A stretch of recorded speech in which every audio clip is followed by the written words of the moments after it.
Caríssimos! Na aula de hoje resolveremos questões da FUVEST, de algumas federais e do Enem sobre as orações subordinadas adverbiais. Para quem não assistiu a aula com a explicação dessas orações, o link aparece na descrição do vídeo. Vale a pena assistir a aula, tá bem bacana, bem dinâmica, tem até Jedi evocando a força para ajudá-los na compreensão aí no aprendizado desse conteúdo. Vale a pena, aliás, tudo vale a pena, como dizia o nosso grande mestre Fernando Pessoa. Tudo vale a pena se a alma não é pequena. Vamos lá?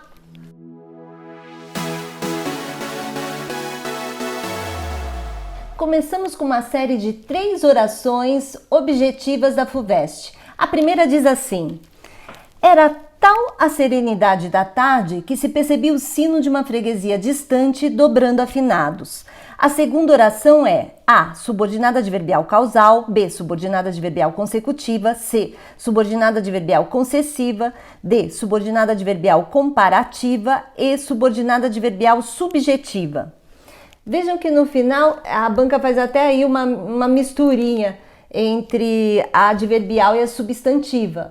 Ora, não existe a classificação adverbial subjetiva, existe substantiva subjetiva. Então essa nós já descartamos.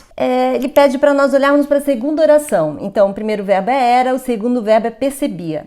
Então nós vamos olhar para a oração que se percebia o sino de uma freguesia distante para nós entendermos qual a relação de sentido que ela estabelece com a oração principal. Nós já temos uma pista, que é a presença de um intensificador, o tal, lá na oração principal, o que caracteriza uma oração subordinada adverbial consecutiva. Mas para facilitar o reconhecimento da oração consecutiva, além da presença de um intensificador na oração principal, como tal, tanto, tamanho, tão, nós podemos também acrescentar a expressão em consequência logo após a conjunção. Vejam como fica. Era tal a serenidade da tarde que, em consequência, se percebia o sino de uma freguesia distante. Então, de fato, trata-se de uma oração subordinada adverbial consecutiva, que vem aí, que aparece na alternativa B. Na outra questão, a FUVEST traz o seguinte período: ainda que fosse bom jogador, não ganharia a partida. E pergunta: a oração destacada encerra a ideia de A. Causa, B. Condição, C. Concessão, D. Proporção ou E. Fim. Vejam que a oração em destaque ela acrescenta uma contrariedade de expectativa, ou seja, ela apresenta um argumento que não é suficientemente forte para anular o que vem expresso na oração principal. E essa é a ideia típica da concessão. Então nós temos essa oração, ainda que fosse bom jogador, é uma oração subordinada adverbial concessiva, e nós temos então a ideia de concessão, que aparece na alternativa C. A outra questão da FUVEST diz assim: Maria das Dores entra e vai abrir o comutador. Detenho-a, não quero luz. Os 2 pontos usados acima estabelecem uma relação de subordinação entre as orações. Que tipo de subordinação? A. Temporal, B. Concessiva, C. Final, D. Conclusiva e causal. Nós temos que pensar assim: se substituíssemos esses 2 pontos por uma conjunção, qual seria? A oração é a seguinte: detenho-a, não quero luz. Detenho-a porque não quero luz. Então a subordinada aí, ela apresenta a causa da ação expressa na principal. Então nós teríamos uma conjunção causal, alternativa E. E agora uma questão da Universidade Federal de Santa Maria, no Rio Grande do Sul. Ela traz 3 períodos. São eles: caso haja justiça social, haverá paz. Embora a televisão ofereça imagens concretas, ela não fornece uma reprodução fiel da realidade. Como todas aquelas pessoas estavam concentradas, não se escutou um único ruído. E pede: assinale a alternativa que apresenta, respectivamente, as circunstâncias indicadas pelas orações sublinhadas. E nós temos aí a chave de respostas. O primeiro período: haverá paz se houver justiça social.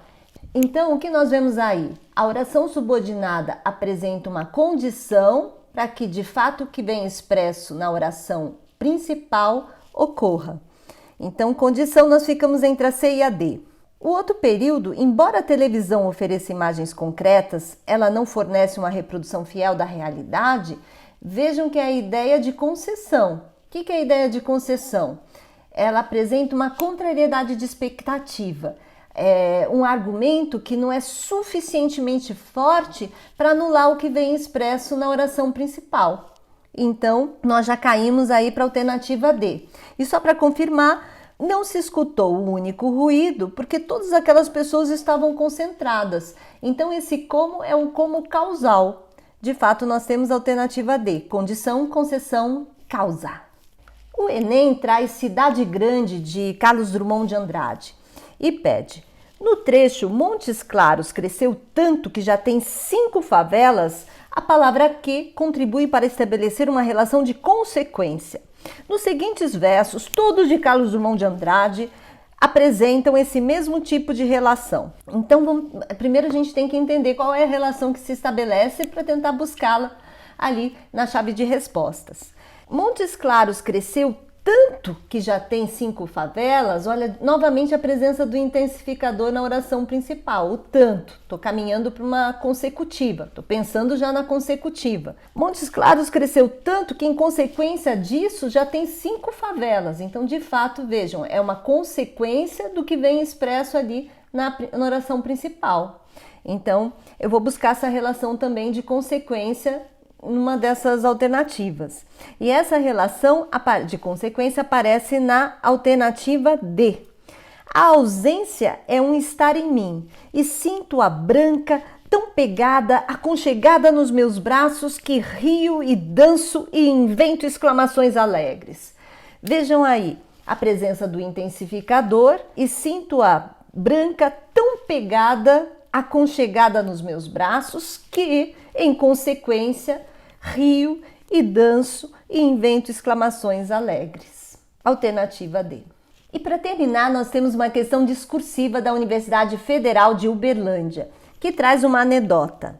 2 meninos falam de suas aspirações e um deles diz: eu sonho ganhar 20 mil por mês como meu pai. Teu pai ganha 20 mil por mês? Não, ele também sonha ganhar. Na anedota acima, o humor se estabelece pela ocorrência de uma sentença que permite 2 interpretações. Em A, ele pede: transcreva a sentença em que ocorre possibilidade de dupla interpretação. Ora, nós temos que entender o que gerou essa dupla interpretação. Na fala do menino, eu sonho ganhar 20 mil por mês como meu pai, omitiu-se o verbo aí nesse final. Eu não sei se é como meu pai sonha ou como meu pai ganha. E foi isso que gerou a ambiguidade. Então eu vou pegar em A e vou copiar essa partezinha ali. Transcreva, copio, abro aspas e copio como meu pai. Essa seria a resposta da A. Em B, ele pede as 2 interpretações possíveis.